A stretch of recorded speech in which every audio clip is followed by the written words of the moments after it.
જય ગુજરાતી મિત્રો, આજ છે મારા 75 ડેનો 22મો દિવસ, જેમાં સૌપ્રથમ કેળાની ડાયટ લીધી, ત્યારબાદ સવારના વર્કઆઉટ માટે શૂઝ પહેરી લીધા। આજે કરવાનું હતું લેગનું વર્કઆઉટ, જેમાં સૌપ્રથમ 40 ઉઠક બેઠક કરી, પછી ડમ્બલ વડે વર્કઆઉટ કર્યું, ત્યારબાદ ડમ્બલ વડે વારાફરતી બંને લેગનું વર્કઆઉટ કર્યું,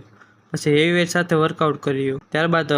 લેગનું પંપ કંઈક આવું આવ્યું, પછી સ્નાન કરી લાઇબ્રેરી જવા લાગ્યો, પછી ત્યાંથી આવી સાંજના વર્કઆઉટ માટે શૂઝ પહેરી લીધા,